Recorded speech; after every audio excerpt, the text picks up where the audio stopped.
ಪಟ್ಟಿದ್ದು ಆಯಾಸ ಎಲ್ಲಿ ಹೋಗಿದೆ ಅಂತ ಗೊತ್ತಾಗಲಿಲ್ಲ. ಶ್ರಮದಲ್ಲವೆಲ್ಲವೂ ನಿವಾರಣೆ ಆಗಿ ಹೋಗಿದೆ. ಇನ್ನೊಂದು ಸಾರಿ ಬೇಟೆ ಇವತ್ತು ಬೇಡ, ನಾಳೆ ಉಂಟು ಬೇಟೆ. ಕಿವಿ ಕೊಡ್ತೀನೋ? ನಿನಗೆ ಕಿವಿ ಕೊಟ್ಟರೆ ಬೇರೆ, ನನಗೆ ಬೇಡವೇನೋ? ಹಾಗಲ್ವಾ? ಮತ್ತೆ ಗಾಳಿ ಬೀಸುವ ಕಡೆ ಸ್ವಲ್ಪ ಆಲಿಸಂತೆ. ಇದು ಆಲಿಸಿದೆ. ಅಣ್ಣ ತಪ್ಪಾಗಿ ಗಾಳಿ ಮಾತ್ರ ಬೀಸ್ತಾ ಉಂಟು ಎಂಬ ಹಾಗೆ ಭಾವಿಸಿದ್ದು. ತಪ್ಪಾದ ಗಾಳಿಯೊಂದಿಗೆ ಇಂಪಾದ ಗಾಯನವು ಕೇಳಿ ಬರ್ತಾ ಉಂಟಣ್ಣ. ಏನಾಗಿರಬಹುದು? ಈ ಗಾಯನದ ಮೂಲ ಎಲ್ಲಿದೆ ಎಂಬ ಹಾಗೆ ಆಲೋಚಿಸಿದೆ ಅಂತಾದ್ರೆ ಇದು ಅದೇ, ಇದು ಅದೇ. ಏನು ಇದು ಅದೇ. ಮತ್ತೆ ಯಾವುದಾ? ಬಿದಿರಿಗೆ ಬಿದಿರನಾಗಿ ಬರುವ ಸ್ವರವೇ ಬಿದಿರಿನ ಸ್ವರ. ಬಿದಿರಿನ ಸ್ವರ ಏರಿಳಿತವಾಗುವುದಕ್ಕೆ ಸಾಧ್ಯ ಉಂಟೆ ಹೇಳು? ಆಗ್ಲಿಕ್ಕಿಲ್ವಾ? ಖಂಡಿತವಾಗಿ ಇದಲ್ಲ. ಹಾಗಾದ್ರೆ ಇದು ಯಾವುದು? ಒಂದು ವೇಳೆ ಹೌದಂತಿದ್ರೆ ವೈರನಾದಂತಹ ಚಂಡಮುಂಡರು ಕದಂಬ ಕಂತಾರವನ್ನು ಬಂದು ಸೇರಿದ್ದಾರೆ.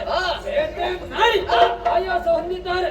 ಅವರ ಆಯಾಸವನ್ನು ದೂರೀಕರಿಸುವಂತ ಉದ್ದೇಶದಿಂದ ಕೋಗಿಲೆಗಳು ಪಂಚಮದ ಇಂಚರದಲ್ಲಿ ಹಾಡುತ್ತಿರಬಹುದೇ? ಕೋಗಿಲೆಗಳು ಪಂಚಮದ ಇಂಚರದಲ್ಲಿ ಹಾಡಬಹುದು, ಆದ್ರೆ ಸ್ವರವನ್ನು ಸರಿಯಾಗಿ ಕೇಳಿದ್ಯಾ? ಏನೋ ಒಮ್ಮೆ ಏರು, ಬೇಕಿದ್ರೆ ಮೇಲೆ, ಬೇಕಿದ್ರೆ ಮೇಲೆ, ಬೇಕಿದ್ರೆ ಮಧ್ಯಮ, ಬೇಕಿದ್ರೆ ಮಧ್ಯಮ, ಬೇಕಿದ್ರೆ ಇಳಿ, ಇಳಿ. ಇಳಿ ಬೇಕಿದ್ರೆ ಹೋಗ್ತದೆ. ನೀನು ಹೇಳಿದ ಕೋಗಿಲೆ ಹಾಗಲ್ಲ, ಒಂದೇ ಶ್ರುತಿ. ಹೌದಲ್ಲ?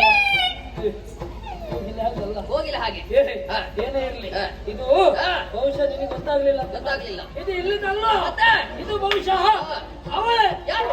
ಅವಳೇ